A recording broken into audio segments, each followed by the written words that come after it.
Imaginez que des habitants d'un autre monde découvrent un jour nos villes désertées de leurs habitants et que nos documents écrits auraient tous été détruits par une catastrophe. Les seuls témoignages de notre civilisation seraient les mots que nous avons gravés dans la pierre. Pour ces visiteurs, nos lettres seraient autant de signes mystérieux. S'ils parvenaient à les déchiffrer, qu'apprendraient-ils sur nous? Seraient-ils à même de reconstituer une image fidèle de notre société?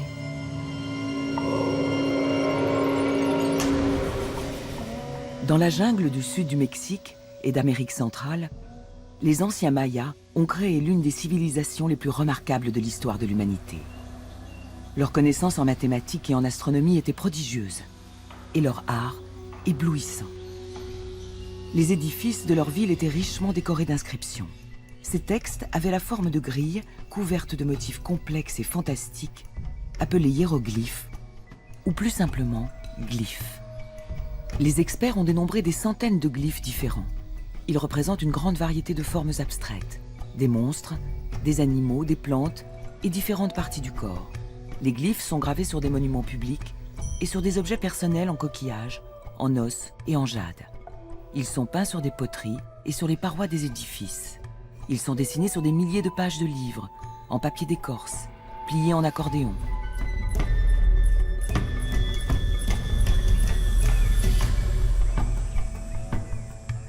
Lorsque les spécialistes européens découvrent ces inscriptions, aucun n'est à même de les comprendre.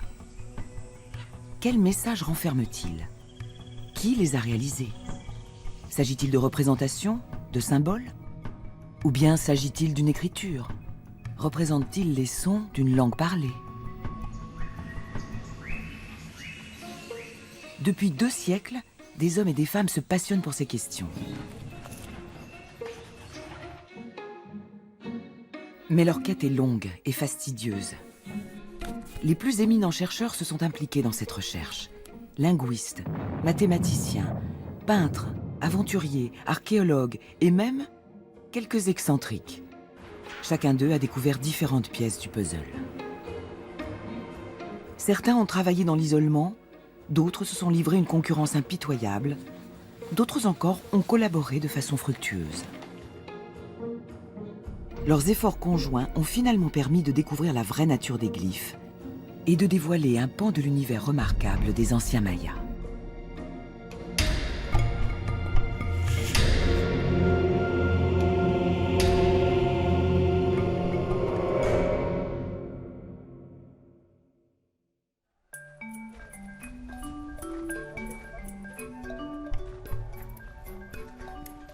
C'est un jour de fête pour les Mayas qui observent un calendrier rituel vieux de plus de 2000 ans.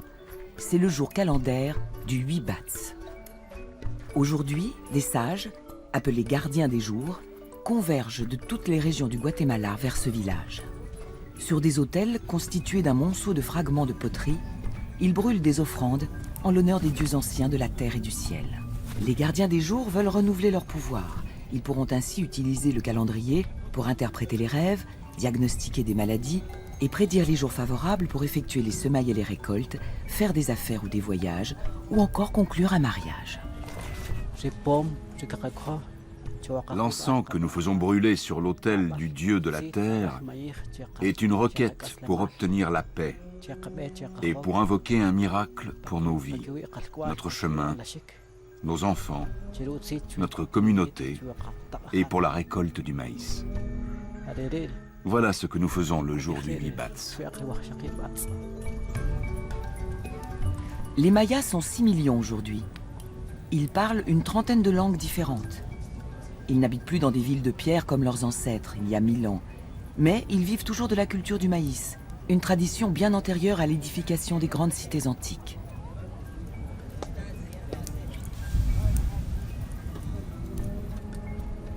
Comme leurs ancêtres, les Mayas continuent de révérer les mots écrits. Pour eux, ils sont sacrés et tout-puissants. Chaque municipios ou municipalité possède sa propre bibliothèque et les familles conservent chez elles des documents écrits. Ceux qui ont des livres les posent sur un autel et pas dans une bibliothèque. Les livres importants doivent être posés sur l'autel. Leurs autels de feu sont eux aussi considérés comme des livres. Les Mayas y consignent leurs paroles, leurs prières et leurs histoires. Ces centaines de milliers de mots sont mis dans le feu. Celui qui met ses paroles dans le feu devient une partie du grand livre de la tradition, de la communauté. La tradition et l'histoire se transmettent par les écrits. Mais les hiéroglyphes sont restés indéchiffrables durant de longs siècles, et les Mayas contemporains ont été coupés des archives écrites de leur passé extraordinaire.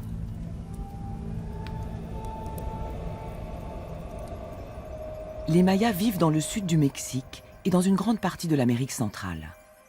La région située entre les hauts plateaux du Guatemala et la péninsule du Yucatan est couverte d'une jungle immense.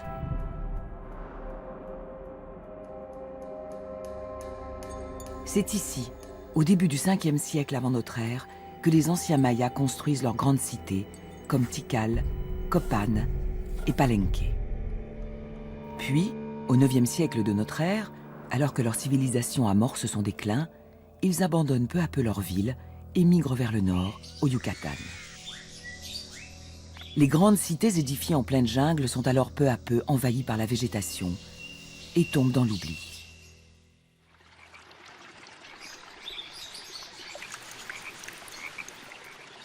Au XVIIIe siècle, soit près de 1000 années plus tard, les Européens apprennent que d'immenses ruines sont enfouies dans la jungle d'Amérique centrale. En 1785, le roi d'Espagne dépêche sur place José Calderón. Le long de la rivière au Tulum, dans l'état du Chiapas, au Mexique, Calderón découvre en pleine jungle la cité de Palenque.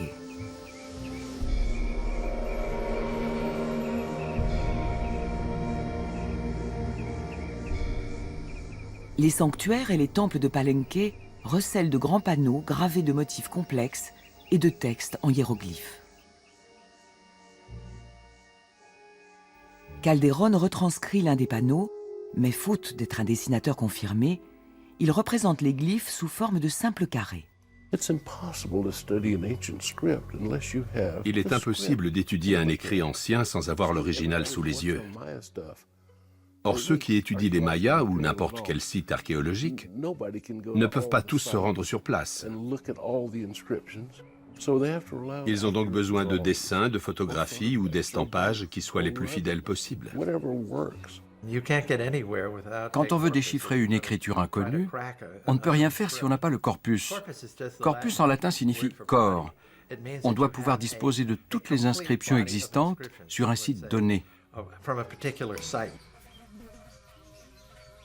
Il faudra attendre 1832 pour disposer des premières copies sérieuses des inscriptions d'un site maya.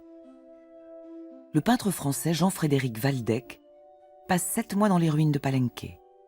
Ses dessins sont précis, mais ils sont influencés par une théorie erronée, selon laquelle les cités mayas auraient été édifiées par les Babyloniens, les Phéniciens ou les Hindous.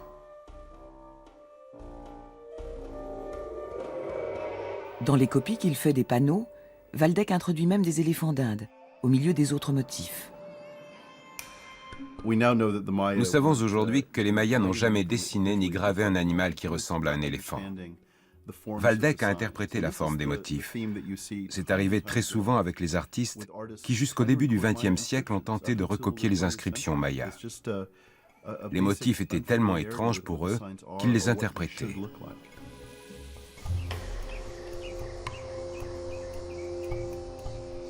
Au fur et à mesure que des sites mayas sont mis au jour, les explorateurs font de leur mieux pour dessiner et décrire les glyphes.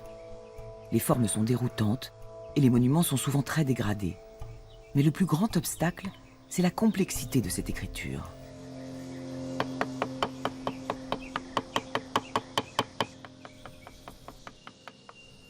Aujourd'hui, nous savons que les scribes mayas pouvaient donner libre cours à leur créativité.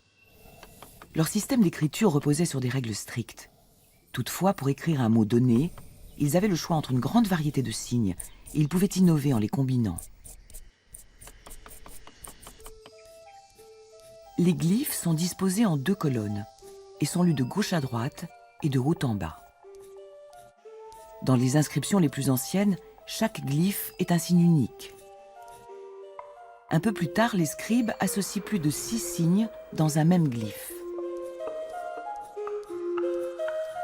Ils poussent encore plus loin la complexité graphique de leur système d'écriture. Un signe peut être écrit de façon abstraite ou prendre la forme de la tête d'un dieu ou d'un animal. Un signe peut être inséré à l'intérieur d'un autre ou être partiellement dissimulé derrière un autre. 2 signes peuvent fusionner, mêlant alors leurs attributs. Les signes peuvent aussi être un personnage entier incarnant un monstre ou un dieu.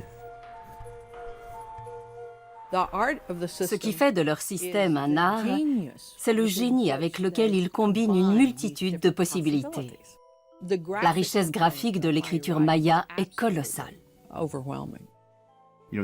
Ça rend le déchiffrage incroyablement compliqué pour nous. Mais pour eux, cela faisait partie du système d'écriture. Les scribes disposaient d'une grande latitude artistique et ludique pour rédiger les textes.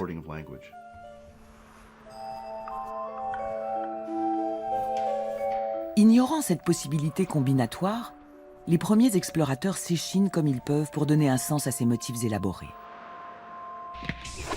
2 événements vont aider les chercheurs: l'invention de la photographie et l'arrivée en Amérique centrale de l'anglais Alfred Maudslay.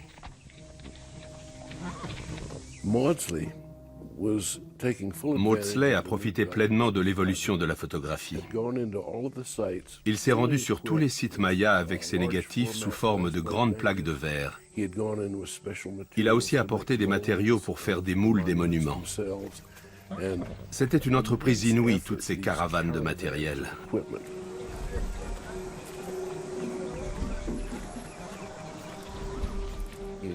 Sur les photographies, on découvre la place centrale entièrement dégagée. Ce n'était pas comme ça quand il est arrivé sur les lieux. Il a réquisitionné énormément de monde pour dégager ces sites afin de prendre des photos de qualité. La logistique de son expédition était incroyable.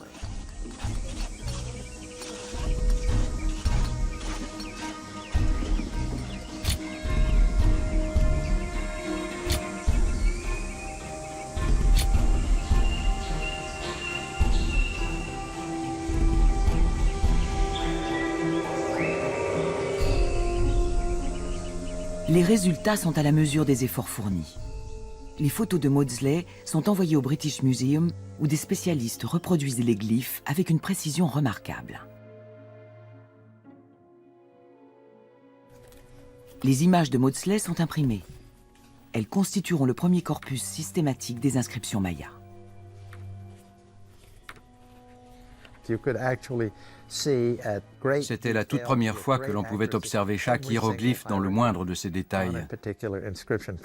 Ce recueil a permis d'avancer de façon conséquente dans l'étude de l'écriture des Mayas. Les spécialistes disposent enfin de données fiables sur lesquelles asseoir leurs recherches sur le sens des signes. Mais le déchiffrage en soi a déjà commencé, à partir de plusieurs livres mayas qui avaient été égarés lors de la conquête espagnole du Yucatan et qui ont été retrouvés.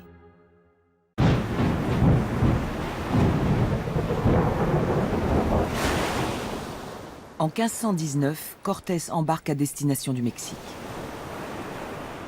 Mais une violente tempête le fait dévier de sa route. Il accoste sur l'île de Cozumel, à l'entrée du monde des Mayas.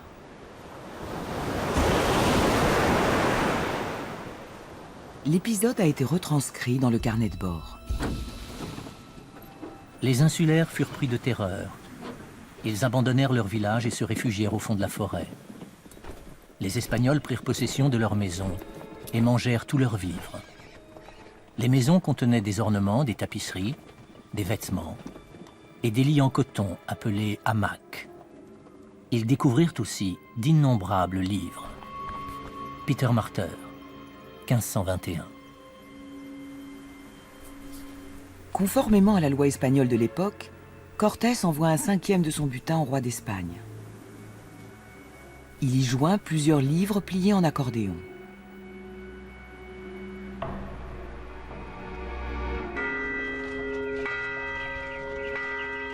Les Espagnols dominent bientôt le Yucatan. Les moines franciscains contraignent les Mayas à se convertir au christianisme et usent de la violence contre les récalcitrants. Dans les écoles et les monastères créés dans la région, ils éduquent les fils des dignitaires mayas pour en faire des instituteurs chrétiens. Des milliers de garçons mayas apprennent ainsi l'alphabet européen. Ils ont appris à écrire très rapidement. Et l'écriture maya a commencé à disparaître au profit de l'alphabet romain. À Izamal, au Yucatan, Diego de Landa, un jeune moine zélé, fait construire un monastère au sommet d'une acropole maya. Avec le temps, il est de plus en plus fasciné par la culture maya. Il a publié une description intitulée « La relation des choses du Yucatan ». Il l'a écrite dans les années 1560. Elle était basée sur des entretiens qu'il a eus avec plusieurs Mayas. On apprend comment vivaient les Mayas au temps fort de la conquête espagnole. Ça va de l'éducation des enfants jusqu'aux rituels religieux. Landa a aussi interrogé les Mayas sur leur écriture. Le jeune moine demande à Gaspar Antonio Chi, un noble de la société maya, de l'aider à décrire le système d'écriture maya. Landa dit à haute voix les lettres de l'alphabet espagnol et Chi dessine les signes correspondants. Ce relevé figure dans le manuscrit de la relation des choses du Yucatan.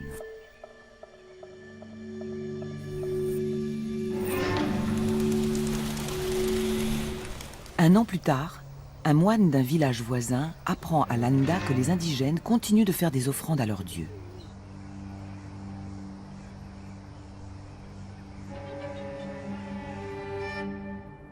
Pour Landa, c'est de l'hérésie. Il lance aussitôt une inquisition. Les nobles mayas sont arrêtés et torturés pour avoir commis le crime d'adoration du diable. Des centaines sont mutilés ou assassinés. Landa ordonne ensuite d'ériger des estrades autour de la place, devant l'église, pour que tous les Mayas assistent à sa prochaine mesure. Sur un grand bûcher funéraire, il fait brûler tous les livres mayas qui ont été récupérés et confisqués, en clamant qu'ils ne contiennent que des mensonges proférés par le diable.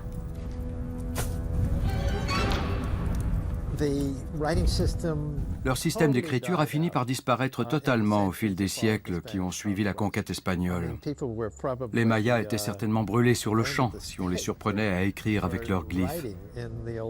Je pense qu'au XVIIIe siècle, plus aucun Maya ne savait écrire cette langue.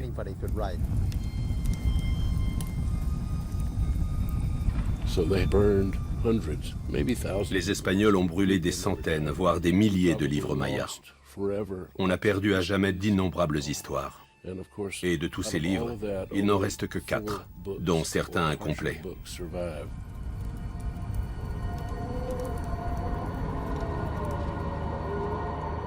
Un livre maya, sans doute envoyé en Europe par Cortés, échoue à la Bibliothèque royale de Dresde, en Allemagne. Il est baptisé Codex de Dresde. Un second réapparaît à Madrid, un troisième à Paris, et un quatrième est trouvé au Mexique dans les années 1960. De la multitude de livres créés par les Mayas, ce sont les seuls exemplaires à être parvenus jusqu'à nous.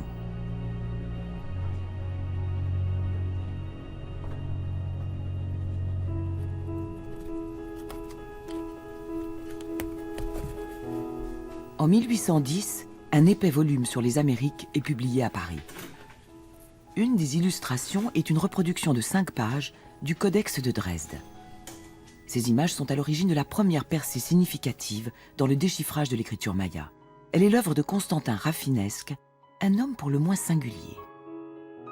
Il est vrai que j'ai été botaniste, historien, poète, philosophe, marchand, fabricant, économiste, philanthrope, chiromancien, réformateur, architecte, géomètre. Et je n'ai aucune idée de ce que je vais faire maintenant. Cet homme insatiable est fasciné par les premières images jamais publiées des glyphes mayas. En regardant les traits et les points, il se dit « Dans toutes ces combinaisons, il n'y a jamais plus de 4 points. Un trait représente donc sans doute le chiffre 5. 1 est représenté par un point, 2 par 2 points, 3 par 3 points, 4 par 4 points et 5 par un trait. En ajoutant un point, ça fait 6. 2 points et un trait font 7, 3 points et un trait font 8, etc. C'était la première fois que quelqu'un réussissait à décrypter un hiéroglyphe maya. Ça a été le début du déchiffrage.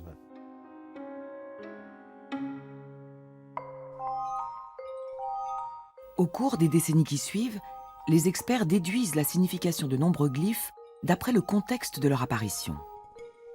Par exemple, 15 motifs distincts apparaissent régulièrement à travers les différents codex. Il y a le dieu de la mort, représenté sous forme de squelette. Le dieu du maïs, représenté avec un pompon de maïs sur la tête. Le dieu du soleil, dont le corps porte le symbole du soleil. Chacun de ces dieux est couplé avec un glyphe distinct qui apparaît presque toujours dans le texte placé juste au-dessus. Chacun de ces glyphes est un portrait virtuel du dieu qui est en dessous. Les experts en déduisent que ces glyphes représentent le nom des dieux concernés. Cette découverte leur permet ensuite d'identifier des dizaines de glyphes représentant des oiseaux et d'autres animaux. Un bibliothécaire de Dresde reprend alors le système numéral découvert par Rafinesque et détermine les connaissances mathématiques et scientifiques des Mayas. Ernst Förstemann est la preuve vivante qu'il n'est pas nécessaire de porter un casque colonial et de tenir une machette pour faire de grandes découvertes. Förstemann l'a fait dans un bureau poussiéreux de la bibliothèque. Il a voyagé dans sa tête. Il a réussi à pénétrer l'esprit des Mayas. Je trouve ça fascinant. Un jour, il remarque le petit livre maya rangé depuis plus d'un siècle dans les rayons de la bibliothèque. Le Codex de Dresde. Förstemann a décrypté tout le système calendaire des Mayas à partir du Codex de Dresde. Le codex était rangé dans le tiroir de son bureau. C'est fabuleux de disposer d'une telle source, l'une des plus importantes de la préhistoire du Nouveau Monde, de la poser devant soi et de travailler dessus. Il a minutieusement analysé le contenu du Codex de Dresde. Et comme il devait être un véritable génie en mathématiques, il a décrypté un grand nombre de cycles qui semblaient être enregistrés dans ce document maya d'une importance capitale. Rafinesque a démontré que les Mayas utilisaient des points pour les unités et des traits pour le chiffre 5. Mais Förstemann découvre que les connaissances mathématiques des Mayas sont bien plus sophistiquées. Les Mayas ont inventé le concept du zéro. Ils organisent les nombres en colonnes avec les unités à la base. Notre système numéral compte par dizaines et multiples de 10. Förstemann découvre que les Mayas utilisaient un système basé sur 20 et sur les multiples de 20. Les Mayas étaient ainsi à même d'écrire et de manipuler de très grands nombres.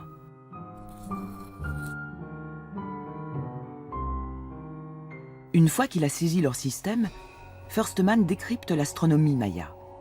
Il démontre qu'une partie du Codex de Dresde est une table de prévision d'éclipses qui s'étend sur 32 ans, avec seulement 7 minutes d'erreur sur cette période. Dans une autre section, il identifie une table qui reprend le cycle de la planète Vénus, avec seulement 2 heures d'erreur sur 400 ans.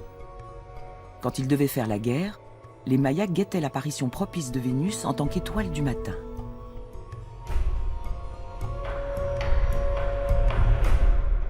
Pour finir, Förstemann se penche sur le calendrier. Il s'aide du manuscrit de Landa, la relation des choses du Yucatan, qui contient les noms et les glyphes des jours et des mois mayas. Les glyphes des jours et des mois apparaissent très souvent dans tout le codex. Förstemann réalise que de nombreuses pages sont conçues comme des almanachs divinatoires. Les nombres rouges représentent des jours favorables ou défavorables. Les nombres noirs représentent le nombre de jours qui les séparent. Les prêtres utilisent des livres remplis de nombres pour régir le quotidien. Ils repèrent les époques propices pour planter, faire les semailles, aller à la chasse, faire la guerre. Geraldo Diaz, 1579. Peu à peu, Förstemann découvre que les Mayas comptent le temps à l'aide d'un système qu'on appellera roue calendaire. La roue calendaire est constituée de 3 cycles imbriqués. Une année solaire de 365 jours, un cycle de 20 noms et un cycle de 13 nombres. Le nom des jours dépend de l'alignement des 3 cycles. Par exemple, ce jour-là s'appelle 3 Maniques, 14e du mois Pop. Il est suivi de 4 Lamates, 15 Pop, 5 Moulouk, 16 Pop, et ainsi de suite. Il faut 52 ans avant que les 3 cycles retrouvent un même alignement. Ensuite, les jours se répètent. Comme les jours de la semaine de notre calendrier, les cycles de la roue calendaire se répètent sans cesse. Ils ne sont pas reliés à une période précise de l'histoire. Le plus grand triomphe de Försteman, c'est de réaliser que certains nombres très élevés apparaissant dans le cycle de Vénus du Codex de Dresde sont en fait des retours dans le temps. Il relie les données de Vénus à un point de départ historique situé des milliers d'années plus tôt. C'est le jour 4 à Au, 8 Kumku de la roue calendaire.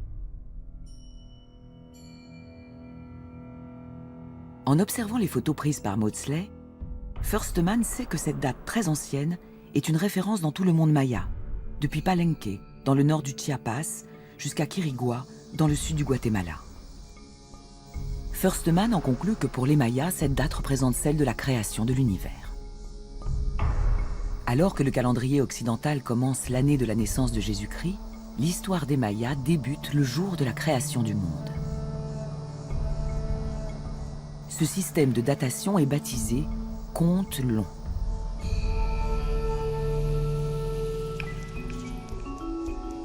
Ce genre de stèle en pierre est présent dans tous les sites mayas du Mexique et d'Amérique centrale. Les textes qu'ils portent commencent presque toujours par une date du compte long. Sur cette stèle, en partant de la date de la création, 9 cycles de 400 ans, plus 14 cycles de 20 ans, plus 19 ans, 8 mois et 0 jour. À un jour près, cette stèle a été érigée il y a un peu moins de 39 siècles après la création.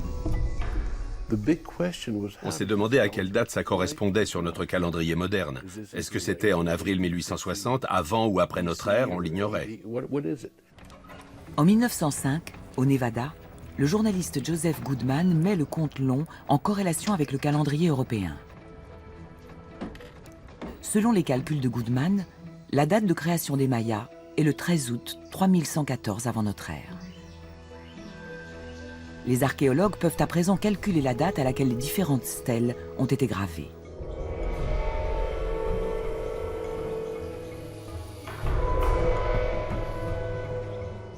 Au début du XXe siècle, les spécialistes ont identifié 3 thèmes récurrents dans les glyphes mayas: le calendrier, l'astronomie et les dieux.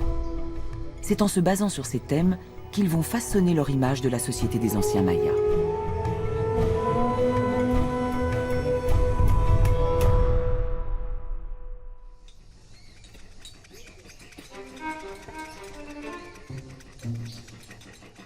Au début de 1914, la Carnegie Institution lance une expédition archéologique de grande ampleur au pays des Mayas.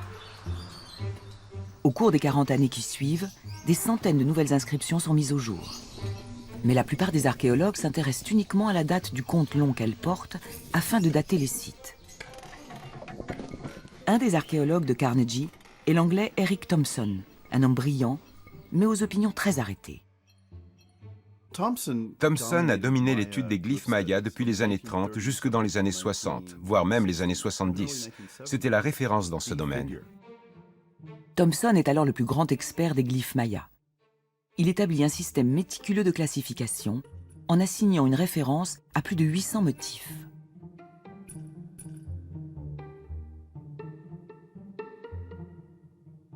Il mène aussi des études ethnographiques de grande ampleur parmi les Mayas qui vivent au Mexique. Il voue une véritable admiration à leur culture. Il savait plus de choses sur les Mayas que n'importe qui. Mais il y a des aspects qu'il a mal compris, des aspects fondamentaux. Thompson s'est battu dans les tranchées durant la Première Guerre mondiale. Cette expérience influence son approche du monde des Mayas. Tous ceux qui ont combattu dans les tranchées durant la Grande Guerre n'ont qu'une envie par la suite, entendre parler de paix. Et donc il était braqué sur l'idée qu'il avait affaire à un peuple pacifique. À l'époque de Thompson, la plupart des hiéroglyphes déchiffrés étaient liés au compte long, au cycle de la Lune, à la roue calendaire et à d'autres données astronomiques et calendaires.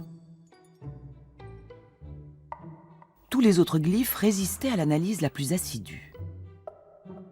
On ne savait pas quoi penser des autres glyphes qui apparaissaient sur ces inscriptions. Que signifiaient les glyphes qui venaient à la suite des dates? Personne ne les comprenait. Se basant sur les connaissances établies, Thompson conclut que la civilisation maya se focalisait sur le temps lui-même. Selon lui, les Mayas étaient un peuple pacifique, dirigé par des prêtres astronomes d'une grande sagesse. Les stèles étaient érigées pour célébrer l'alignement des étoiles. Il est convaincu que les personnages représentés sont des prêtres et des dieux, et que les glyphes qui les entourent sont des groupes de symboles incarnant les mystères les plus élevés.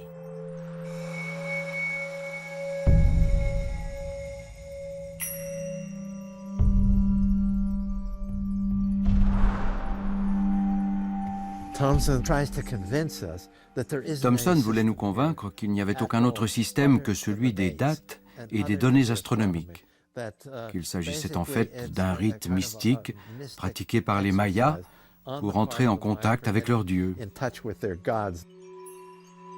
Au milieu du XXe siècle, la façon dont Thompson interprète la société maya et ses glyphes est universellement acceptée. Les experts ont commencé à lever les bras au ciel en disant « Personne ne pourra jamais décrypter cette écriture. C'est un véritable fatras, c'est impossible. »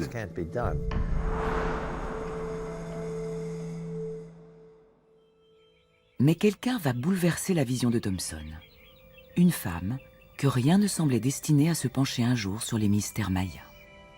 En 1930, Tatiana Proskouriakov quitte l'université publique de Pennsylvanie, son diplôme d'architecture en poche. Les États-Unis s'enfoncent alors dans la Grande Dépression. Elle ne trouvait pas de travail. Un jour qu'elle était au musée de l'université de Pennsylvanie, elle a vu une annonce. On demandait un peintre pour réaliser des dessins ou effectuer des reconstitutions dans les ruines de Piedras Negras, un site maya des plus importants. Il se trouvait sur l'Usumacinta, le fleuve des ruines, situé sur la frontière entre le Mexique et le Guatemala. Tatiana a commencé à travailler sur le terrain en réalisant des dessins pour reconstituer l'aspect du site dans le passé. Expert géomètre et douée d'une excellente perception spatiale, la jeune femme se base sur les mesures prises sur le terrain pour recréer en 3D la cité telle qu'elle devait être à l'origine. Ces dessins ne sont pas seulement précis d'un point de vue architectural, ils donnent vie à l'antique cité maya. Au cours des années qui suivent, Proskouriakov réalise des dessins de tous les sites mayas de la région. Ils sont maintes et maintes fois reproduits. Ils constituent aujourd'hui encore les images de référence des anciennes cités mayas.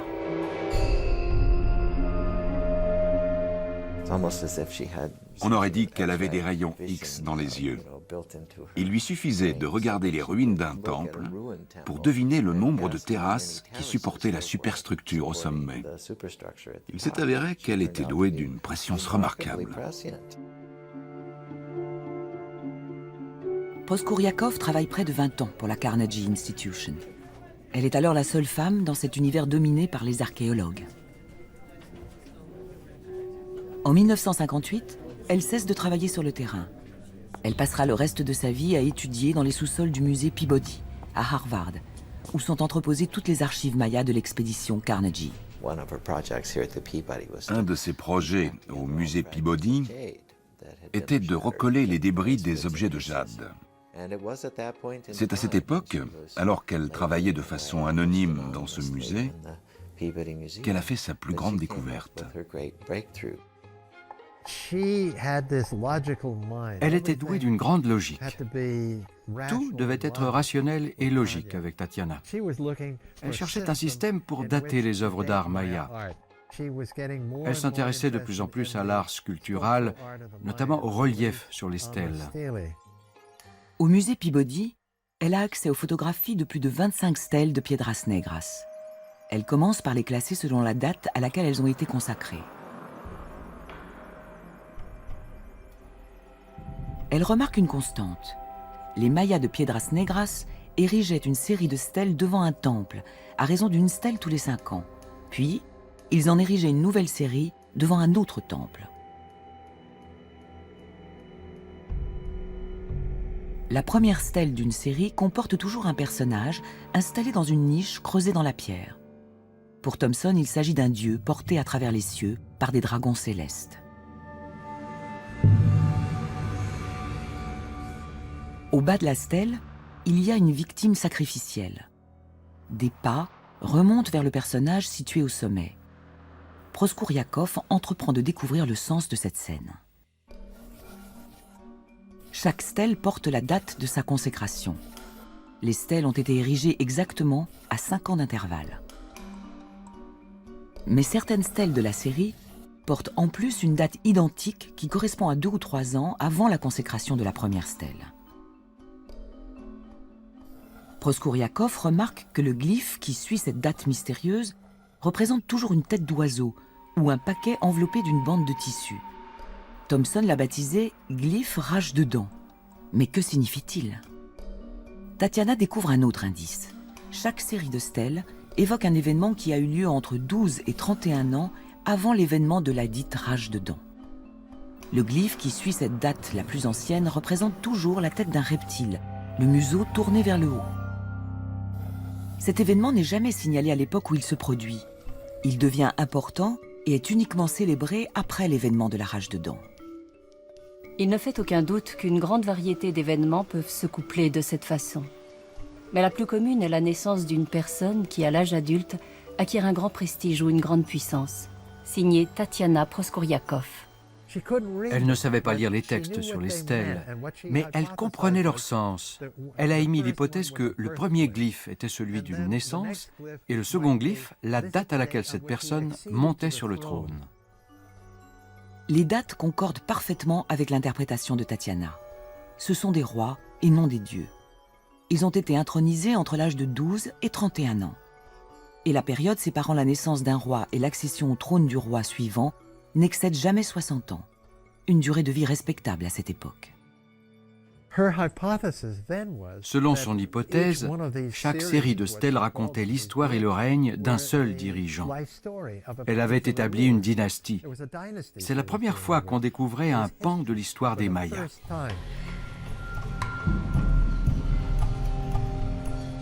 Du jour au lendemain, grâce à la brillante intuition de Proskouriakov, les motifs sur les stèles prennent une toute autre dimension. L'alcôve représente le trône. Les personnages ne sont ni des dieux ni des prêtres, mais des rois et des reines. C'est l'album de la famille royale. Le premier souverain monte sur le trône en 608 de notre ère. 5 ans plus tard, il est habillé en soldat. À ses pieds, il y a des prisonniers qui sont ligotés. 15 ans plus tard, le souverain numéro 2 lui succède. Il n'a que 13 ans. Sa mère se tient à ses côtés. À 26 ans, il est équipé pour faire la guerre. 10 ans plus tard, il fait toujours la guerre, mais il a pris de l'embonpoint. Il règne durant 47 ans. Le troisième souverain monte sur le trône en l'an 687, à l'âge de 22 ans.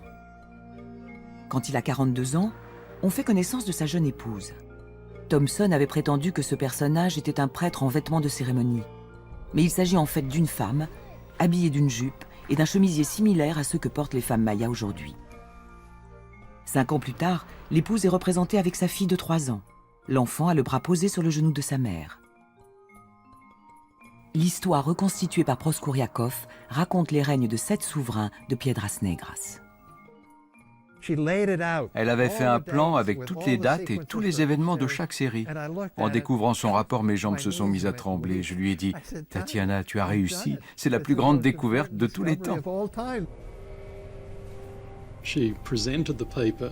Elle a remis ses résultats à Eric Thompson, qui lui a répondu « Tanya, tu sais bien que c'est impossible. Ces inscriptions ne racontent pas leur histoire. » Le lendemain, quand elle est arrivée au musée, Eric Thompson l'a accueillie en disant « Tanya, tu as absolument raison. » C'était une réaction inouïe de la part d'un homme qui, toute sa vie durant, s'était opposé à l'idée que ces stèles puissent raconter l'histoire des Mayas. Cette découverte a tout bouleversé. Nous savions désormais que les inscriptions de ces monuments étaient de l'histoire.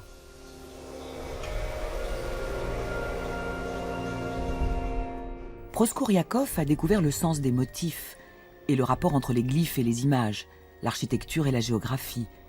Mais les glyphes ne sont pas pour autant déchiffrés. Il faudrait pour cela savoir lire la langue dans laquelle ils ont été écrits.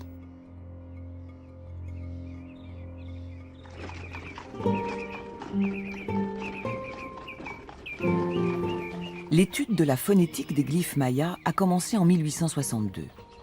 Alors qu'il cherche des livres sur les Mayas à la bibliothèque de l'Académie royale d'histoire à Madrid, le prêtre français Brasseur de Bourbourg tombe sur un manuscrit étrange. C'est celui de Diego de Landa, la relation des choses du Yucatan, égarée depuis 300 ans.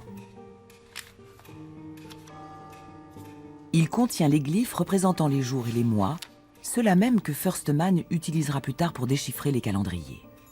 Le manuscrit contient aussi les glyphes que Landa a intitulés l'alphabet maya. Brasseur pense avoir trouvé la clé qui permettra de décrypter les glyphes. Il l'utilise aussitôt pour déchiffrer un autre livre qu'il a découvert, le Codex de Madrid. En tentant de traduire des parties du Codex de Madrid à l'aide de l'alphabet de Landa, Brasseur a complètement saccagé le Codex. Fondé, augmenté, eau, glace, mort, eau. Il ne comprenait rien au système. Il a lu les glyphes du Codex à l'envers. Ils doivent être lus de gauche à droite et de haut en bas. Il lui a fait le contraire. Mais le problème ne s'arrête pas là. D'autres essaieront d'exploiter l'alphabet de Landa, sans davantage de succès. L'alphabet semble inutilisable, certains le qualifiant même de canular volontaire.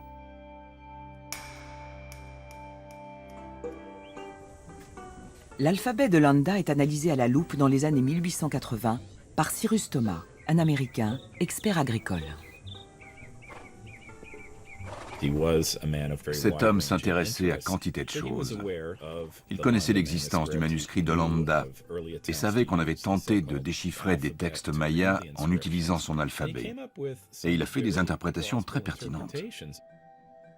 Thomas constate que certains glyphes du manuscrit de Landa ne représentent pas une seule lettre, mais des syllabes formées de consonnes et de voyelles. Il suppose que les autres glyphes représentent également une syllabe. Thomas est convaincu que les glyphes constituent une forme ancienne des langues encore parlées par les Mayas aujourd'hui. Il feuillette des dictionnaires de Maya pour trouver des indices. Par exemple, au-dessus d'un dindon sauvage pris dans un collet, il y a un glyphe composé d'un signe qui représente la syllabe « ku » dans l'alphabet de Landa, ainsi qu'un second signe. En maya yucatec, dindon se dit « kuts ». Thomas suggère que le second signe représente le son ts à la fin de kuts. De l'autre côté de l'Atlantique, en Allemagne, vivait le formidable Edward Zeller, sans doute un des plus grands experts des anciennes civilisations mésoaméricaines. Zeller est un spécialiste pour déterminer le sens des symboles aztèques. Il est convaincu que les glyphes mayas sont eux aussi des symboles picturaux et qu'ils représentent chacun une idée ou un concept.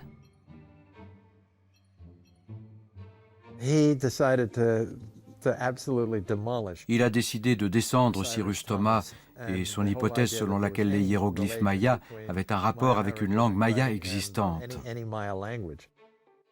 Zeller prétend que le motif que Thomas interprète comme étant la syllabe ts représente en fait une cage thoracique. Selon lui, si Thomas avait raison, le signe de la cage thoracique doit aussi vouloir dire ts dans d'autres contextes. Par exemple, il est le premier motif dans le glyphe qui signifie « chien ». Mais « chien » en maya se prononce « pek ». Zeller en conclut que la lecture faite par Thomas est erronée. Il reprend ainsi tous les glyphes un par un et discrédite les interprétations de Thomas. Si beaucoup de suggestions de Cyrus Thomas sont discutables, il a toutefois raison de chercher des indices dans les sons des langues mayas modernes. Il a aussi raison pour le dindon. Et Zeller a tort pour le chien. Ce que Zeller ignore, c'est qu'un second mot maya, moins utilisé aujourd'hui, veut également dire chien, le mot tsul. La première syllabe est la même que la seconde syllabe dans Kutz. Si Zeller avait trouvé ce mot, il aurait peut-être associé ses recherches à celles de Thomas.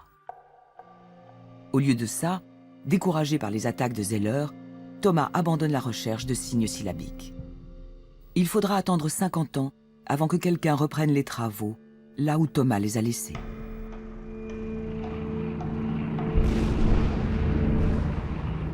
En mai 1945, l'armée russe fait son entrée à Berlin.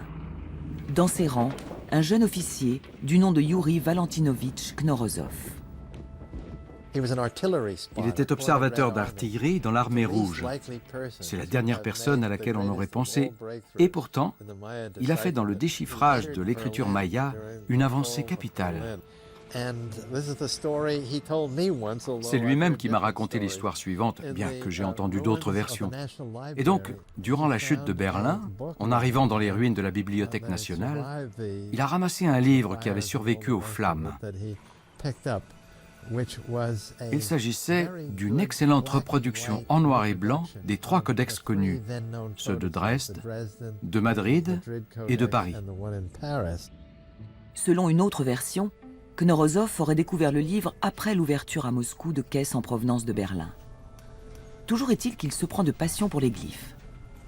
Après avoir lu un article qui conclut que les glyphes mayas ne seront jamais déchiffrés, il décide de relever le défi. Il obtient son diplôme en linguistique et devient l'unique mayaniste russe dans un domaine dominé alors par Eric Thompson et les experts occidentaux.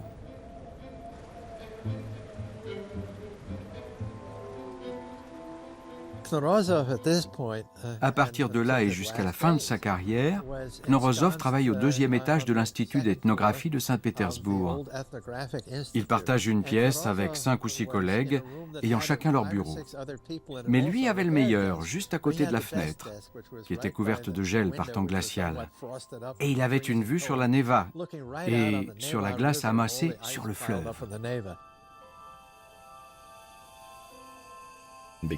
Comme il vivait derrière le rideau de fer durant la période stalinienne, il était totalement isolé. Il n'était pas pollué par toutes les idées émises par d'autres chercheurs, des idées qui étaient parfois complètement fausses, comme celle d'Eric Thompson. Il abordait ainsi la question avec un regard vierge, il partait sur les meilleures bases. Il a fait des découvertes clés en se basant sur son expérience dans d'autres domaines. Ça a été crucial selon moi. Il avait étudié le copte et connaissait les hiéroglyphes égyptiens. Avec ses connaissances en linguistique, il était la personne idéale pour étudier les glyphes mayas et dévoiler leur sens.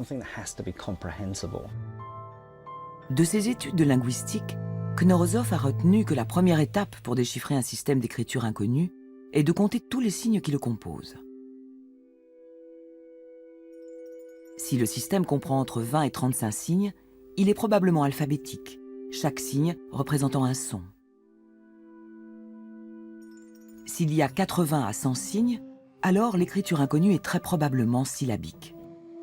Un syllabaire possède plus de signes qu'un alphabet parce qu'il contient toutes les combinaisons possibles des sons, composés de consonnes, de voyelles ou de diphtongues, de la langue parlée. Si une écriture inconnue comporte plusieurs centaines de signes, elle est sûrement logographique. Chaque signe représente alors un mot. Un système logographique très riche, comme celui des Chinois, comprend des milliers de signes pour des milliers de mots. L'écriture des anciens mayas comprend près de 800 signes. Trop pour qu'il s'agisse d'un alphabet ou d'un syllabaire, trop peu pour représenter tous les mots de la langue. Durant une longue période, les experts sont convaincus qu'il s'agit d'un système purement logographique, composé d'un nombre limité de signes et donc de mots. Mais Knorozov est convaincu du contraire. Il sait qu'aucun signe d'écriture n'est constitué d'un système de signes uniques. Le système alphabétique occidental se complète avec des chiffres et d'autres signes logographiques. Knorozov est certain que l'écriture maya est également un système mixte.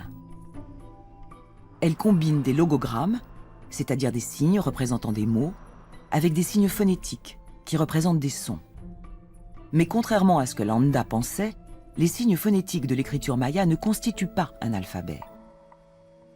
Knorozov pense deviner pourquoi Landa s'est trompé au cours de l'entretien qu'il a eu avec Antonio Gasparci, il y a si longtemps, dans le monastère d'Izamal. Antonio Gasparci était un érudit. Il écrivait et lisait l'espagnol et le latin. Lui connaissait les deux systèmes alors que Landa était focalisé sur le sien. Landa lui a simplement demandé d'écrire les sons de l'alphabet espagnol et c'est ce que Chi a fait. A, B, C, D, E, F. Les signes notés par l'érudit maya ne représentent pas l'alphabet maya. Il s'agit d'un syllabaire confus et incomplet. Après avoir compris ça, Knorozov reprend le travail là où Cyrus Thomas l'a laissé et recherche les syllabes. Il commence par le Codex de Madrid, sur lequel, au XIXe siècle, les experts avaient identifié les glyphes des 4 points cardinaux. Il étudie de plus près celui de l'Ouest. Il est constitué de 2 signes. À la base, le signe bien connu du soleil. Dans toutes ses variantes, le signe du soleil a toujours 4 rayons, ou pétales. Ce signe décore souvent le corps du dieu du soleil. L'autre partie du glyphe signifiant ouest est un signe inconnu. Dans toutes ses variantes, de la plus réaliste à la plus abstraite, il s'agit d'une main dont le pouce et l'index se joignent. Convaincu que les glyphes représentent des idées, Eric Thompson avait affirmé que cette main signifiait achèvement. Pour lui, le glyphe disait achèvement du soleil ou coucher du soleil, c'est-à-dire le couchant, l'ouest. Knorozov adopte une nouvelle approche. Il relie les glyphes au son de la langue maya.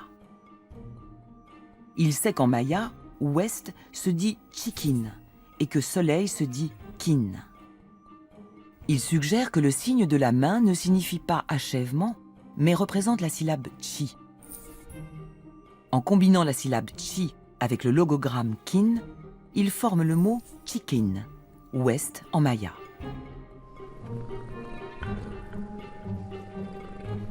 Pour confirmer le son de la main, Knorozov entreprend de déchiffrer d'autres mots. Dans le Codex de Madrid, au-dessus de la représentation d'un vautour, il distingue le signe Q du manuscrit de Landa, ainsi que le signe de la main qu'il vient d'interpréter comme étant le son chi. Dans les systèmes d'écriture syllabique, la voyelle finale est rarement prononcée. La combinaison des 2 signes donne le mot kuch, qui est justement le mot maya pour dire vautour. Le signe chi est confirmé. Knorozov poursuit son identification, syllabe par syllabe. Les mots qui surgissent des multiples combinaisons sont trop nombreux pour invoquer une coïncidence. Il publie ses résultats dans un journal soviétique en 1952, en pleine guerre froide. L'appareil de propagande soviétique s'est empressé d'encenser le jeune chercheur. Inspiré par les miracles du marxisme-léninisme, ce jeune spécialiste a réussi là où tous les érudits impérialistes de Grande-Bretagne, des États-Unis et d'Allemagne ont échoué. Il a déchiffré l'écriture maya. En apprenant ça, Eric Thompson a aussitôt pris l'offensive.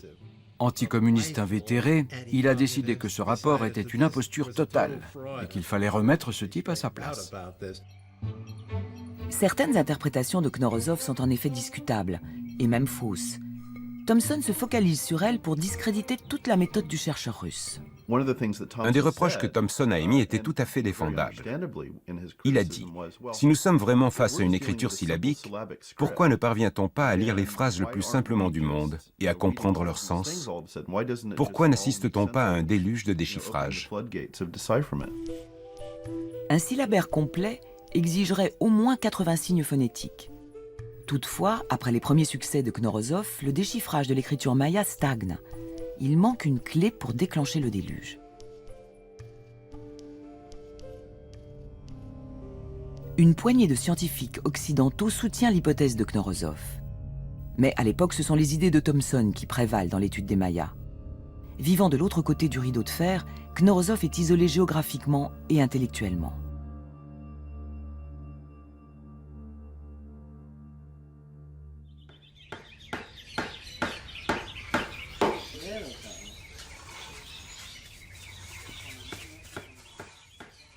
La clé finale sera découverte par David Stewart. Sa formation de mayaniste est des plus atypiques et débute à un très jeune âge. Son père George travaille alors pour la National Geographic Society. Il emmène souvent son fils avec lui sur les sites de fouilles en Amérique centrale. Alors que David a 8 ans, George Stewart se rend en famille à Coba, dans le Yucatan. Il y avait des lacs splendides et de grandes pyramides couvertes de végétation. Mais je me souviens que durant les 2 ou 3 premières semaines, je détestais cet endroit. Il faisait étouffant. On était assaillis par des insectes. On vivait entassés dans une hutte maya. Je passais mon temps à visiter les ruines, à découvrir les environs. Ça restait un endroit incroyable pour un jeune garçon. Ce qui m'a fasciné à Coba, c'est que durant mon séjour, plusieurs nouveaux monuments ont été découverts. Mon père laissait immédiatement tomber ce qu'il était en train de faire pour recopier les motifs gravés sur ces pierres. Moi, je regardais par-dessus son épaule. J'étais impressionné par son travail. Mon fils a décidé tout seul de se mettre à dessiner des reliefs. Il a pris du papier, des crayons, tout ce qu'il fallait, et il s'y est mis. Il a dessiné des hiéroglyphes.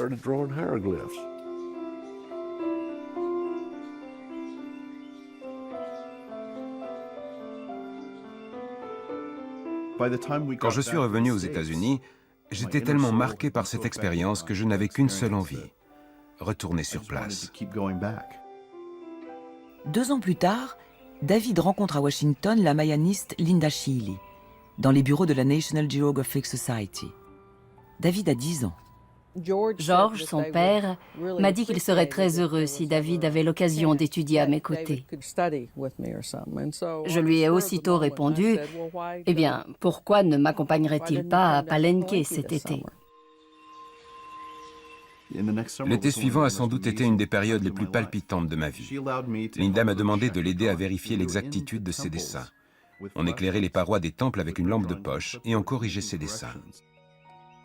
Au cours de la décennie précédente, Linda Sheely et un cercle croissant de collaborateurs ont appliqué la méthode structurelle de Tatiana Proskouriakov pour interpréter les inscriptions de Palenque et d'autres sites mayas. Ils n'ont pas seulement réussi à dévoiler des dynasties, ils ont aussi commencé à reconstituer des guerres, des mariages et des alliances politiques. Sans le déchiffrage complet des syllabes, les panneaux ne peuvent pas être lus, mais il est déjà possible de dresser un profil de l'histoire des Mayas. Linda me disait, si tu veux apprendre la langue maya, tu dois le faire par toi-même. Je t'aiderai, mais c'est tout. Elle ne me montrait pas comment faire. Elle voulait que je trouve les choses par moi-même. Je lui ai assigné le panneau de la croix en lui disant de s'installer sous le porche et de trouver le maximum de choses. Il est venu montrer son travail quelques jours plus tard et sa compréhension structurelle du texte était aussi riche que celle que nous avions eue, Peter, Floyd, Dave Kelly et moi, 3 ans auparavant. Là, je me suis dit qu'il était vraiment très doué. Linda Sheely continue de former le jeune David Stewart. En 1978, ce dernier présente son premier rapport scientifique sur les glyphes mayas lors d'une table ronde. Il a tout juste 12 ans. J'étais le maître de cérémonie en quelque sorte. J'étais tellement nerveux que je suis sorti de la salle. David a lu son rapport devant une 50aine des plus grands mayanistes du monde. Le contenu de son rapport dépassait les connaissances des 2/3 ou des 3/4 de l'assistance. C'était un vrai rapport scientifique. La plupart des spécialistes étaient complètement sidérés. 3 ans plus tard, les membres d'une expédition de la National Geographic Society explorent une grotte récemment découverte au cœur de la jungle, au Guatemala. À 15 ans, David Stewart est l'épigraphiste de l'équipe, le spécialiste des inscriptions mayas. Au fond de la grotte, il parvient à interpréter un signe, inconnu jusque-là, comme étant la syllabe « cha ». L'événement est capital. Depuis les découvertes de Knorozov 40 ans auparavant, seules de très rares syllabes ont été déchiffrées. Mais la grande percée vient 2 ans plus tard. Stewart a alors 17 ans. Il s'intéresse particulièrement à 2 signes dont le sens est établi depuis longue date pour la plupart des mayanistes. Eric Thompson avait déterminé longtemps auparavant que l'un des signes annonçait un comptage en avant vers une date à venir et l'autre, un comptage en arrière vers une date ancienne. Les 2 glyphes partagent un signe commun que Thompson identifiait quelquefois comme le glyphe de l'eau ou la tête d'un requin. Or, requin se dit choc en maya.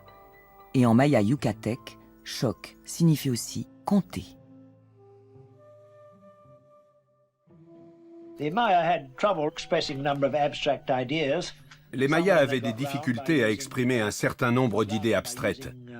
Ils ont donc créé des sortes de rébus, un peu comme les enfants le font en dessinant 3 objets ou choses dont les sons forment une phrase.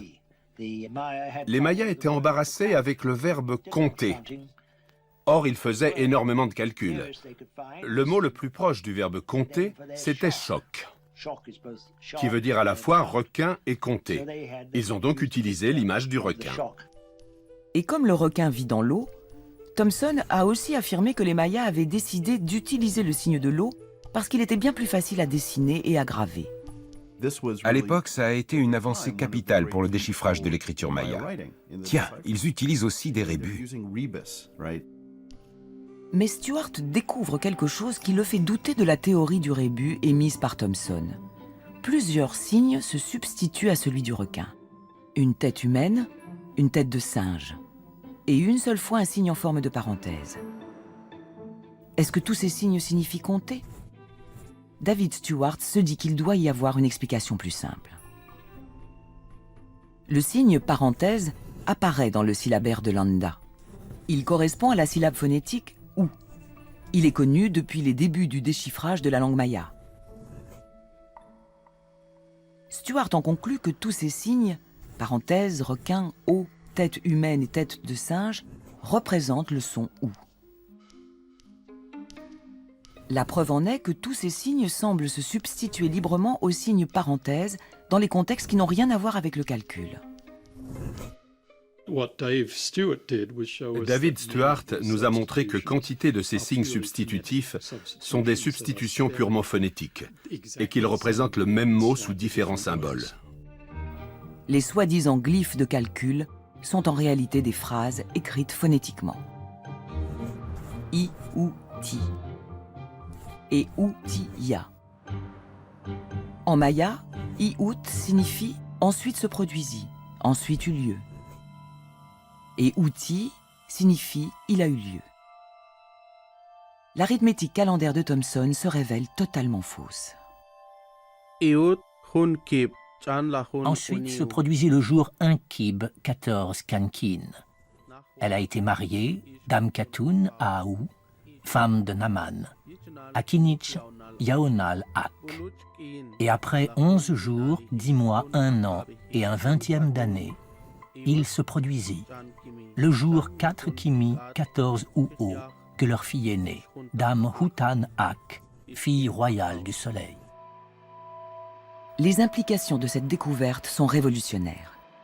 Les épigraphistes cherchaient un son unique pour chaque signe syllabique. Mais si « ou » est représenté par plus d'un signe, il est probable que ce soit le cas pour d'autres syllabes aussi.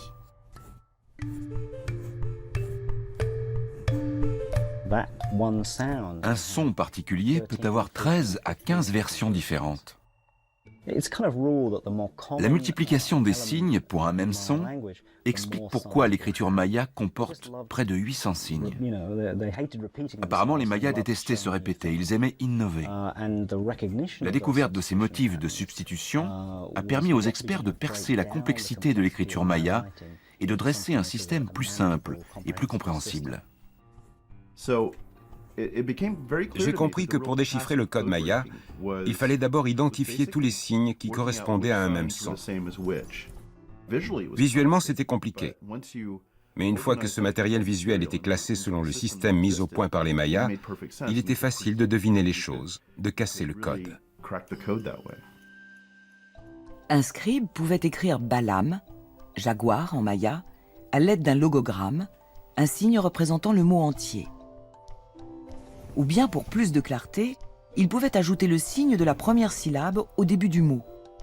Ou bien, adjoindre la dernière syllabe à la fin du mot. Il pouvait aussi choisir d'écrire le mot phonétiquement en alignant une variété de signes phonétiques signifiant tous Balama, qui se lit Balam.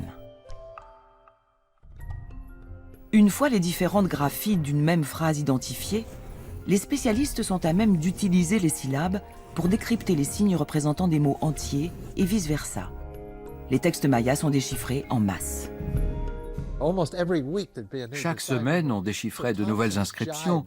Thomson se plaignait toujours qu'il n'y ait pas un flot de déchiffrage. Eh bien, à partir de là, il y eut un vrai déluge. On déchiffrait les inscriptions à un rythme effréné. L'image du monde des Mayas prend soudain forme dans leur propre langue parlée. Au début, on déchiffre les mots sur les objets personnels. Utupa. Utup signifie ornement pour l'oreille. Ubaki. Ubak signifie outil en os. Ulak signifie son plateau. Yukib, son gobelet. Les mots décrivent des objets d'une certaine importance appartenant à la famille royale. Ce sont sans doute des cadeaux. Ils font partie du processus social qui permet de raffermir les liens entre les différentes sociétés. Ici est levé son gobelet pour les tiges de maïs, l'arbre à cacao. Kak Tilif Chan Chaak, souverain sacré de Naranjo. C'est comme une étiquette avec un nom. On en retrouve sur tous les objets. Les Mayas aimaient tout dédicacer, les édifices, les salles, les monuments. On trouve des dédicaces partout sur les monuments. Usa Klaktun, son encensoir en pierre blanche. Kinich Samtun, le trône radieux en pierre. Ulakam Tun, sa grande pierre. Voici le glyphe pour pierre, Tun en maya. Certains pensent qu'il s'agit d'une grotte. De l'eau perle d'une stalactite et éclabousse le sol. Un glyphe apparenté contient les mêmes motifs, mais ses bords sont en forme de boucle. Il signifie montagne. Dans une des illustrations du codex de Dresde, Chak, le dieu de la pluie, est assis sur une tête ornée des mêmes motifs et appelé phonétiquement Uitz, colline. Ils ne dessinaient jamais de paysage naturel pour représenter l'image d'une montagne. Ils préféraient montrer l'esprit de la montagne. Ils personnifiaient le paysage. Un panneau dans un temple de Khan Balam, à Palenque, représente le souverain en personne célébrant une cérémonie au sommet de la montagne. Il se tient debout sur le même symbole du dieu de la montagne. Les petits ronds sur la tête de l'esprit de la montagne représentent des pierres, des rochers. Les montagnes sont constituées de rochers, c'est ce que les Mayas ont voulu montrer. Il y a aussi du maïs qui jaillit de la crevasse au sommet de la montagne. Il s'agit donc de la montagne qui nourrit. Les hiéroglyphes qui forment les pupilles des yeux du monstre se lisent Yashhala, Vitsinala, Yashal Vitsnal ou colline du maïs vert. Tout leur vient des montagnes. La pluie vient des montagnes. Le maïs vient des montagnes. Un grand nombre de rituels sont effectués devant les montagnes, au sommet des montagnes, dans les grottes des montagnes. Aujourd'hui, pour la plupart des Mayas, les montagnes sont restées des centres cérémoniels.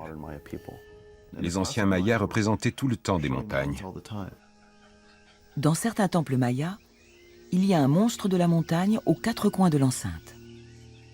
Le temple lui-même est un dieu vivant de la montagne. L'entrée du temple ressemble à une gueule immense. Elle est entourée de grands crocs.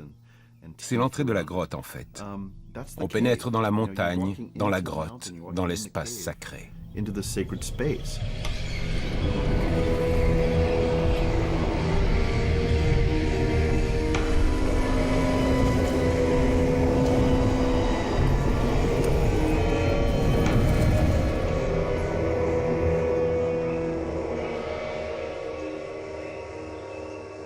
La grotte du temple est un lieu de transformation et d'invocation, une frontière entre les mondes.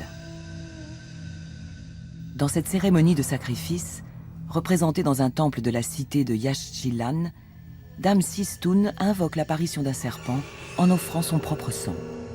Juste avant, elle a perforé sa langue avec l'aiguillon d'une pastènague et fait passer dans le trou une corde portant des épines.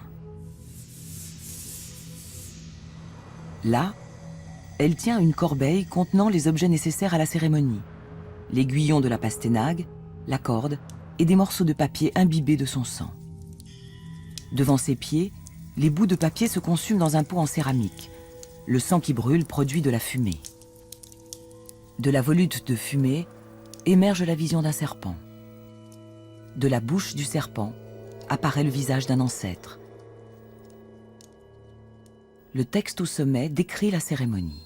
Le 28 mars 755, on a invoqué le serpent Yash Chit Nochan, l'esprit animal du dieu Kawil. Ensuite, on a fait apparaître la vision de l'ancêtre Yash Tsao Hen. Le glyphe qui signifie invoquer, faire apparaître, représente une main tenant un poisson. Il correspond au mot maya tsak, qui signifie littéralement capturer un poisson à main nue. L'idée, c'est de saisir quelque chose qui est difficile à attraper, d'atteindre un autre royaume, une autre région du monde, ou même le monde d'en bas, et d'en extraire quelque chose, de le ramener dans ce monde-ci. Autrement dit, c'est invoquer un esprit.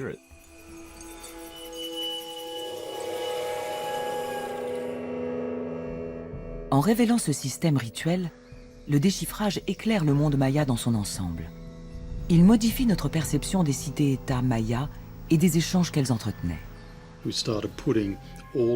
On s'est mis à rassembler tout ce qu'on savait sur l'histoire des Mayas pour se faire une idée plus complète des relations qui liaient les différents sites.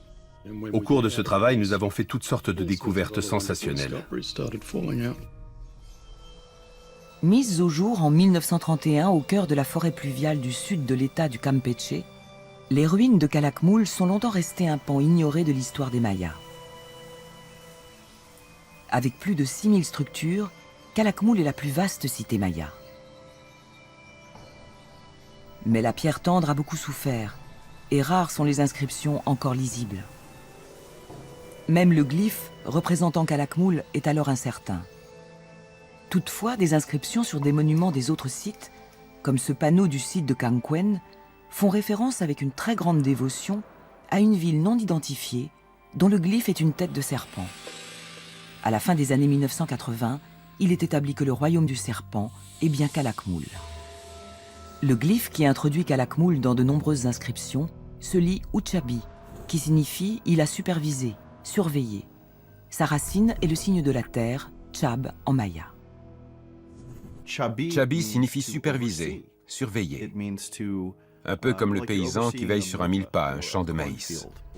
Quand un roi de Calakmul supervise l'intronisation d'un jeune souverain, cela signifie qu'il veille sur lui, comme un paysan veille sur sa mille-pas. La métaphore agricole illustre les relations politiques. C'est remarquable. C'est typiquement maya. Il apparaît clairement que les différentes cités-États mayas ne sont pas égales entre elles. Il a été investi des pouvoirs, le roi Canquen. Il a été supervisé par le roi de Calakmul. Nous avons découvert qu'il y avait un lien entre les royaumes qui remportaient les guerres et ceux qui imposaient leur domination sur les autres États. Ce sont d'ailleurs toujours les mêmes noms qui reviennent. Le plus souvent, c'est Calakmul et très souvent aussi Tikal. Du 3e au 9e siècle de notre ère, le monde maya sera dominé par ces deux cités imposantes. mais toutes deux se disputent le pouvoir. Leur lutte dégénère et donne lieu à des guerres dans les basses terres.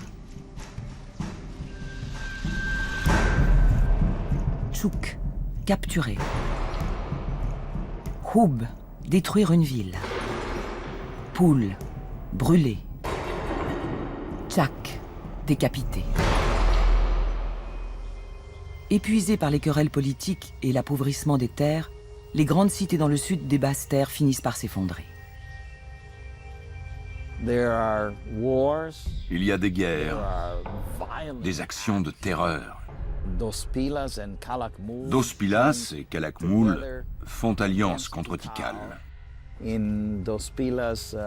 Dos Pilas, sur l'escalier numéro 1, un texte raconte les montagnes de crâne et les mares de sang étaient celles des habitants de Tikal.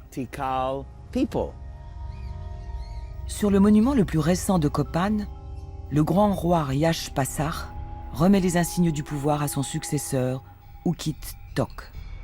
C'est la fondation symbolique d'une nouvelle dynastie. Mais elle ne régnera jamais.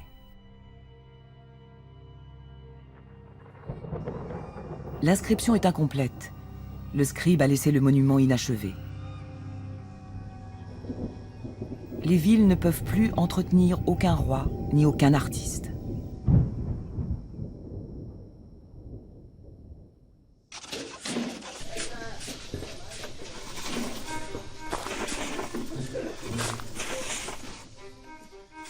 Le déchiffrage des textes mayas est une histoire sans fin. De nouveaux glyphes sont continuellement mis au jour. Chaque fois que quelqu'un entreprend de fouiller un monticule ou un tas de cailloux insignifiants dans la jungle, il peut bouleverser notre connaissance des anciens Mayas. Même si de nouvelles découvertes modifiaient l'image qu'on a de l'histoire et de la culture des Mayas, elles ne feraient qu'enrichir ce que l'on sait de leur système d'écriture. Aujourd'hui, plus de 90% des glyphes peuvent être compris avec une quasi-certitude. Il y a des centaines de logogrammes, des signes représentant un mot, ainsi que des centaines de signes syllabiques qui rassemblent tous les sons de la langue maya.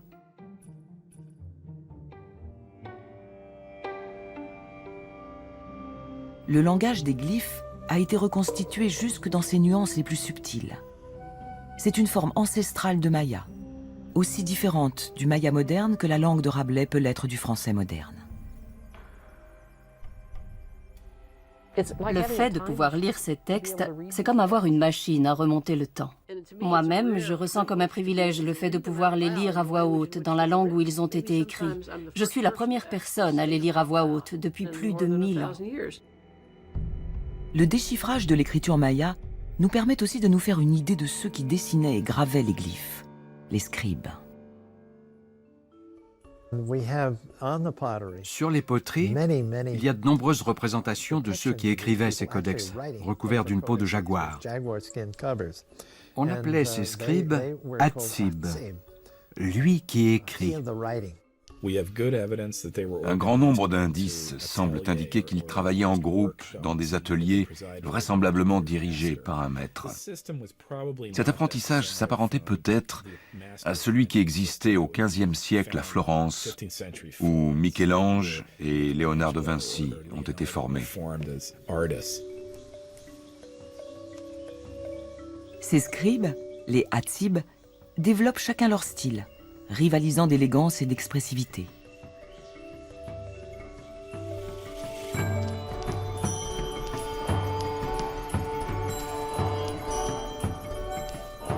Certains scribes signent leurs œuvres avec l'expression « Outsib », sa peinture, ou avec une tête de chauve-souris signifiant sa sculpture.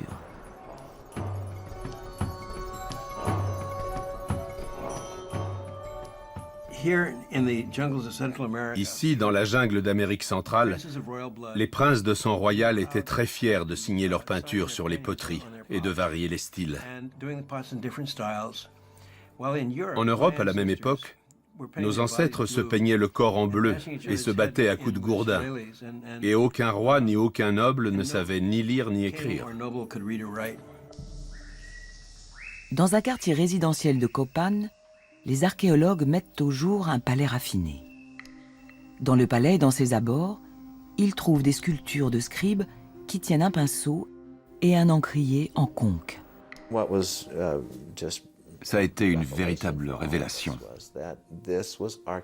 Nous avions la preuve archéologique que les scribes jouissaient d'un statut élevé dans la société maya. Ce scribe vit dans un palais. Il est entouré de serviteurs. Lui-même est assis sur un trône magnifique, sans doute pour recevoir des visiteurs, mais aussi pour exécuter ses peintures et ses écrits. Sur plusieurs plats et vases mayas, un scribe divin rédige un codex en étant assis à la surface des eaux cosmiques. Les anciens mayas croyaient que l'univers était peint par les dieux et rédigé par des scribes divins. La tradition des scribes était si puissante que même la violente répression exercée par les conquérants espagnols n'a pas réussi à la faire disparaître.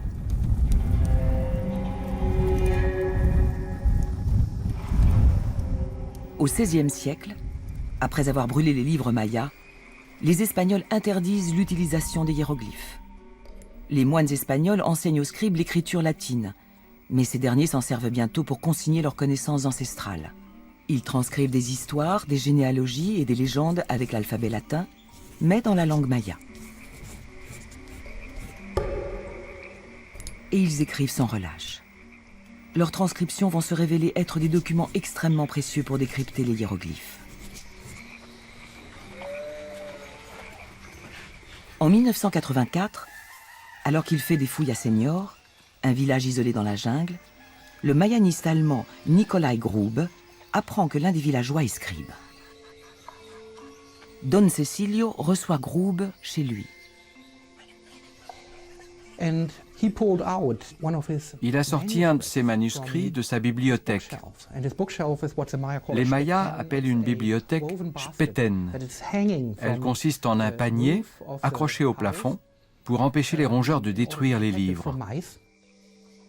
Le manuscrit contient des prophéties et des prières modernes écrites en langue maya, mais avec l'alphabet latin. Il s'agit d'une forme archaïque d'alphabet, identique à celui enseigné aux scribes mayas par les moines espagnols au XVIe siècle. J'étais stupéfait de découvrir qu'ils utilisaient encore cet ancien alphabet. Ces scribes ne sont jamais allés à l'école. Ils n'ont jamais appris à écrire avec l'alphabet moderne. Ils se transmettent l'écriture de génération en génération. Cela fait 4 siècles qu'ils apprennent ainsi les uns des autres.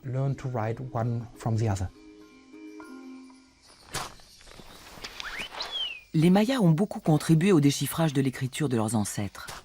Ils ont préservé des textes essentiels. Ils ont servi de guide aux explorateurs. Ils ont aidé à la reconstruction de monuments. Ils ont transmis tout ce qu'ils savaient de leur langue, de leurs croyances et de leurs coutumes. Depuis plusieurs décennies, le déchiffrage est effectué par les Mayas eux-mêmes.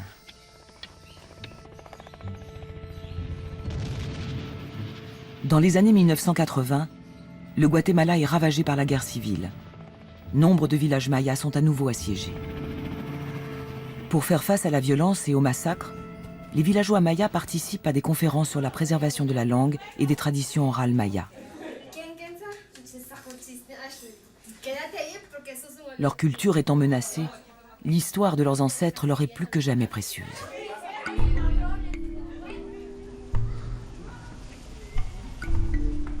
Au cours d'un atelier de travail à Antigua, j'ai expliqué qu'on pouvait présenter les textes mayas sous différentes formes. J'ai aussi expliqué que le texte consigné à partir des langues modernes ressemblait au texte hiéroglyphe. J'ai montré un texte en hiéroglyphe en expliquant comment on le lisait. À la fin de l'exposé, les Mayas sont venus la voir en disant « Vous avez montré des hiéroglyphes mayas sur l'écran et il semble que vous soyez capable de les lire. » Catherine a répondu « Oui, aujourd'hui, on peut parfaitement les lire. » Ils ont répondu « Wow, mais il s'agit de notre histoire. On nous l'a toujours caché. Nous voulons tout connaître de cette histoire. » Nous avons fait leur connaissance. Ils sont venus organiser un atelier ici, à Antigua, au Guatemala. Et nous avons participé à cet atelier. En lisant ces textes, je me suis rendu compte que jamais on ne nous avait appris l'histoire de nos ancêtres à l'école.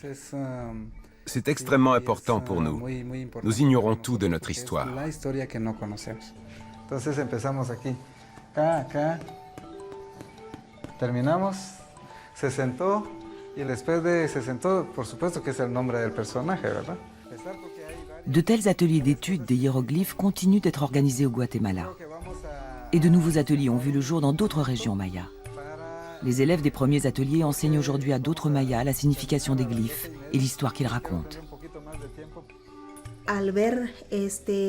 Quand on découvre les idées véhiculées par les glyphes mayas, nous sommes étonnés de voir qu'elles existent depuis très longtemps et qu'elles sont encore perpétuées aujourd'hui.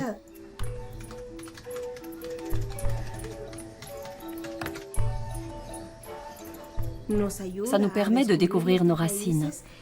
Ça nous aide à consolider notre identité maya. Connaître l'histoire de son pays, de son peuple, c'est essentiel, parce que ça permet de comprendre pourquoi certaines choses ont tant d'importance aujourd'hui. L'histoire, ça n'est pas que des dates et des noms, ça raconte aussi ce que vous êtes, d'où vous venez.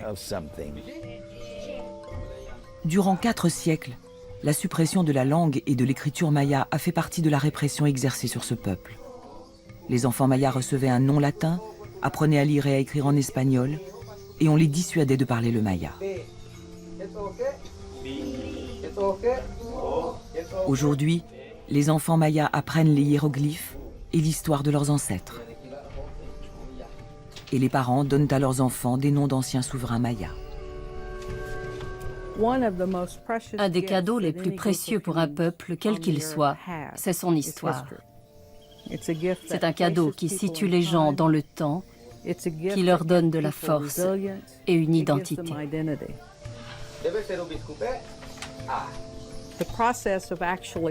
Le processus de déchiffrage n'est qu'une étape infime dans notre connaissance de l'histoire des Mayas, dans notre compréhension de leur vision du monde. Pour établir un tableau complet de ce que cette civilisation remarquable a apporté à l'héritage de l'humanité, il faudra encore des siècles. En fait, une fois le déchiffrage terminé, on commence à faire de l'histoire. Et comme l'histoire est créée par chaque nouvelle génération, eh bien ça n'arrête jamais.